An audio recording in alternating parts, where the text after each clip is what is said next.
In this video we are going to talk about fitting text to a path. So if I come over here and click on the text tool, I can actually come to the top of my SERP, and as I move my cursor over the top it switches from that A icon to this one, which is a rectangle. If I clicked on that, what that does is it actually creates a paragraph text box, which is not what I want, but to show you that that's how it works. And then also, if I go above that paragraph text box, then it actually goes over the line and switches the cursor to that little line. So this is regular, this is paragraph text, and this is creating or fitting to that path. So I'm going to go ahead and click on that, and that will then fit our text to that path. So now that the cursor is up there on the path, all I have to do is type in my text.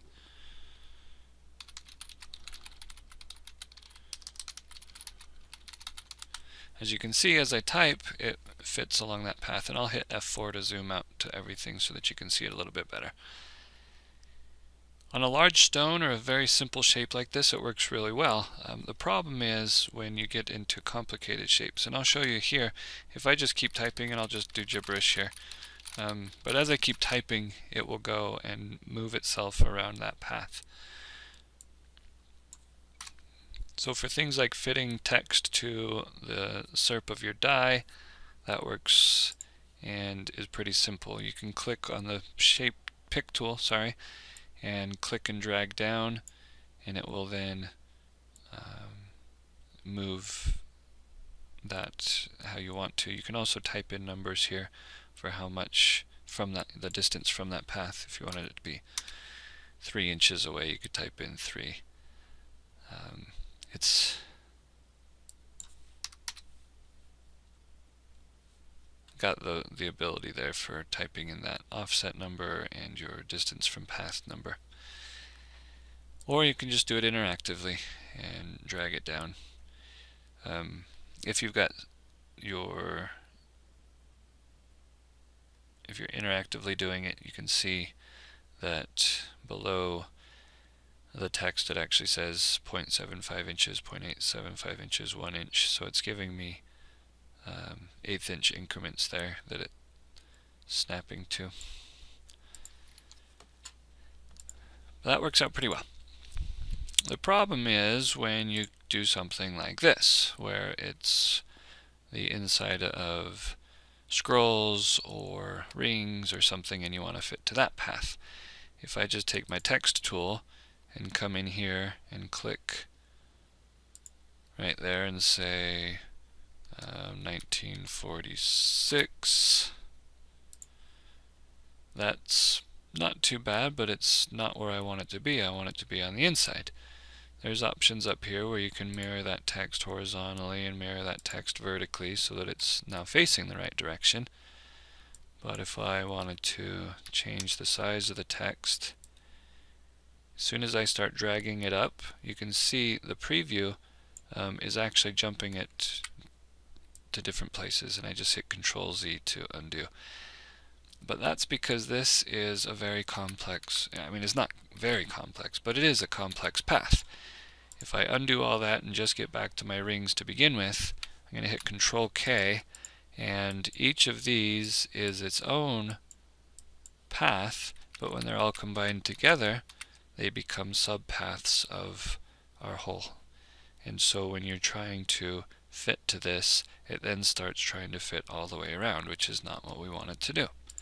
So how do we fix that? I'll select it and hit Shift F2 to zoom in just to my selection.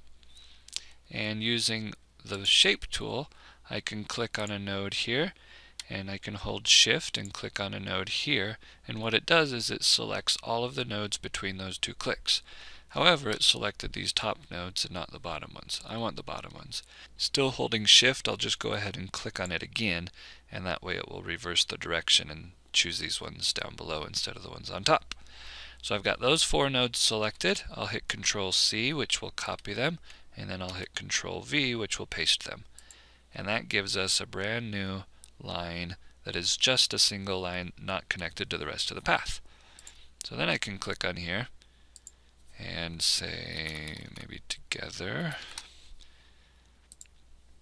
and I will change the text, and I'll even change the font. And that way when I click and drag, it's actually going to go along that path just the way that I wanted it to, instead of jumping all over the crazy place. So that's how I would fit to a complicated path, is by simply recreating that path. If I didn't want to do that method where I'm clicking on the nodes and copying and pasting, I can also, if I want to, just create a new path. So let's say I choose my 3-point curve here. I could click, drag, let go of my click, come up and click again here. So that's going to create a new path for me there. And that way I can type in 1946, change my text again, move it around. So now, in effect, I am fitting to this path, which is fine. But if I don't want to see it, I'll just click on it with my pick tool and right click on my X, and that makes it so that it's not visible. So there's the different options. I typically will copy and paste from whatever I'm actually fitting to, just so that the line is matching the shape of whatever it is. But either way, whether you want to draw a new line or whether you want to copy and paste pieces, that's how I would do it, as opposed to trying to fit to this complicated path, because it's just not going to work that way. And I should also spell things correctly. So together. Sorry, I didn't notice that before. So I could do the same thing for this one. I can just draw a line from here to here, and then say forever. And I can type in 1/2 inch, MD Remarco. As I drag this around, if I get here to the center, it draws a red line for me to show me that I'm at the center. If I go further this way, it gives me a red line there to show me that I'm at the edge. Same thing if I go too far this way, it gives me a red line to show I'm at the edge. So if I wanted to center it there in between the ends of the line, that's how that works.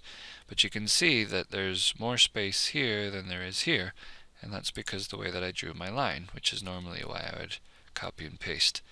But I can take this and actually drag it down, and I can recurve it, and I can edit it that way interactively, so that it doesn't really matter one way or the other which way I want to do it.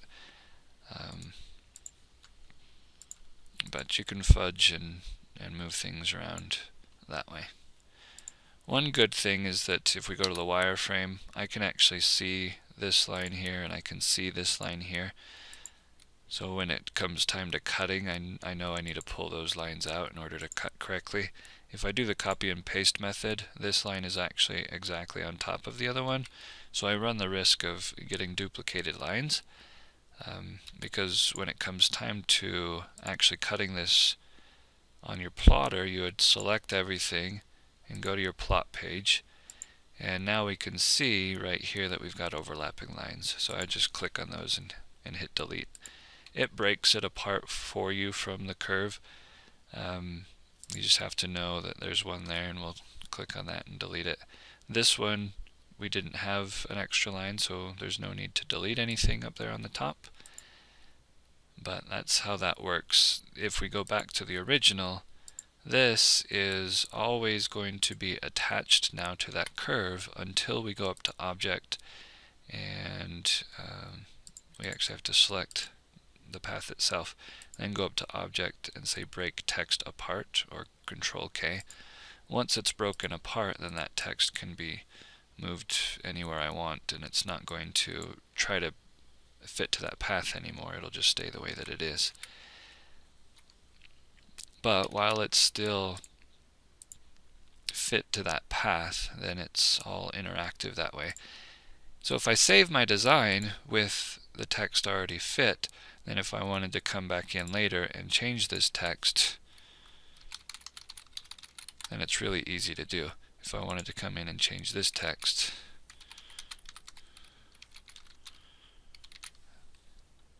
then it's pretty easy to do. So I could just delete these ones and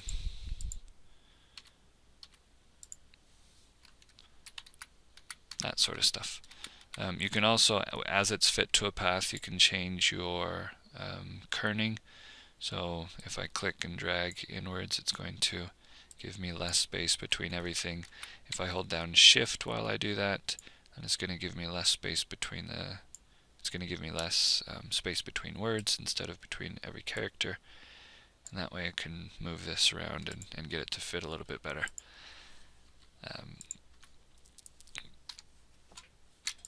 But that's how I would fit text to a complicated path and how I would fit text to a simple path. I have a number of different ring designs that already have text fit to their paths. So for each of these different ones, they're just fit to individual ones. And same thing with this. If I go to the wireframe, you'll see my path is down there. And this one is up just a little bit. It's not exactly with the other one. This is pretty easy. It's actually not fit to a path at all. It's just a straight. It's just typed in because it's straight. But these ones are fit to the paths there. So the reason that I would usually do my copy and paste exactly is because I've got a remove duplicates button here, which doesn't work exactly the way that I want it to yet, but in the future the idea is that the remove duplicates would actually remove this duplicated line for me automatically. It's not quite there yet, but that's kind of where I'm headed. So if you have any questions, just let me know. Other than that, that's how I would fit all my text to my paths. When it comes to changing the designs that already exist, I find it easiest to use the text tool to just click in here once to make it selected, hit Control A to select all of that text, and then just start typing. Same thing for changing the text. If you do it now, you have to select everything, so Control A, and then you can come up and change this number. You type it in, you just type in any number that you want, so 0.75, and make sure you hit Enter. Enter will then apply that. If you didn't want to select everything, what you can do is use your pick tool instead, because the pick tool will select all that by default, so you can just click on it and then change it to, let's say, 3 inches and hit Enter, and it will then change that. Just 2 and hit Enter, 1, Enter. So depending on whether you want to select everything or not changes whether you're using the pick tool or the text tool. But most often I just click in there anywhere, hit Control A, and change my number to what I want it to be, and then hit Enter to do it.